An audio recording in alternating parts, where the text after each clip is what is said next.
जी, अस्सलाम वालेकुम। कैसे हैं ऑल फ्रेंड्स। मैं आप सबका भाई हकीम अतीकुर रहमान सन्यासी फ्रॉम गुजरा। दोस्तों, आज हम डिस्कस करेंगे जिन दोस्तों के मैदे में गैस की प्रॉब्लम्स है, बदहज़मी है, यानी कि खाना सही हज़म नहीं होता, जल्दी या खाना हज़म नहीं होता, या भूख बहुत कम लगती है, या उनको कब्ज़ की प्रॉब्लम है। सारे मसाइल अल्हम्दुलिल्लाह ये फ़किया आप 2 से 3 दिन यूज़ करवा दें, आपका पेशेंट या आप बिल्कुल ठीक हो जाएंगे। कोई परेशानी वाली बात नहीं है। हर घर अफराद को ये बनाकर रखनी चाहिए। बहुत ही फ़ायदेमंद मुफीद है। मैं ख़ुद बनाकर ये अपने पेशेंट्स को यूज़ करवा रहा हूँ। बहुत आला चीज़ है दोस्तों। एक बार बनाएं, इस्तेमाल करवाएं, फिर फीडबैक लाजमी दीजिएगा। तो दोस्तों, नुस्खा नोट फरमा लीजिए। आपने दोस्तों करना क्या है, राई, गंधक, जाफिल और दालचीनी, ये सारी चीज़ें दोस्तों आपने 10-10 ग्राम लेनी है। सूंड जो है 15 ग्राम लेनी है। आबे लहसुन, आब कहते हैं दोस्तों पानी को, आबे लहसुन यानी कि लहसुन का जो दोस्तों पानी होता है, जिसको थोम भी कहा जाता है, लहसुन, इसको जो दोस्तों आपने 20 ग्राम लेना है, ठीक है।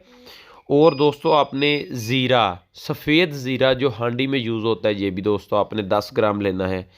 तो दोस्तों लहसुन का पानी जो है जी आप अलहदा इसको जो है निकाल कर अलहदा रख लें।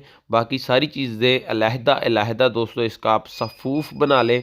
सफ़ूफ बनाने के बाद इसका लहसुन का पानी इसमें डालकर अच्छी तरह हल करके 1 से 2 दिन इसको धूप में रखें। मुकम्मल खुश्क हो जाएगा। मुकम्मल खुश्क होने के बाद इसमें 2 से 3 ग्राम साथ पुदीना डाल लें दोस्तों।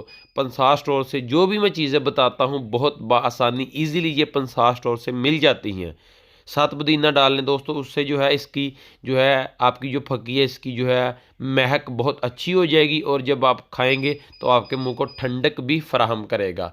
तो बाकी अल्हम्दुलिल्लाह दोस्तों, जब भी आपको ज़रूरत हो खाना खाने से पहले चाहे बाद, इसको सादा पानी के साथ या आप वैसे भी इस्तेमाल कर सकते हैं। 1 चम्मच का चौथाई हिस्सा आपने इस्तेमाल करना, तकरीबन 1 चुटकी सिर्फ आपने इस्तेमाल करनी है। छोटे बच्चों को भी दे सकते हैं। 5 साल से छोटे बच्चों को वैसे ना दें, लेकिन बाकी हर एज वाले को आप इसको इस्तेमाल करवा सकते हैं। अगर आप इसमें आपको लगता है कि ब्लड प्रेशर के मरीज़ आपके घर में नहीं है, फिर हस्बे ज़रूरत नमक भी डाल सकते हैं। अगर ब्लड प्रेशर के पेशेंट हो तो फिर नमक हरगिज़ ना डालिए। तो ये बनाएं, इस्तेमाल करवाएं दोस्तों। तबखीर मैदा यानी तज़ाबियत, बदहज़मी, भूख का कम लगना और कब्ज़ के लिए बहुत ही अक्सीर आज़म है। इंशाल्लाह बनाएं और फिर रिप्लाई ज़रूर कीजिएगा। दुआ में याद रखें। बहुत शुक्रिया। Thank you. अस्सलाम वालेकुम।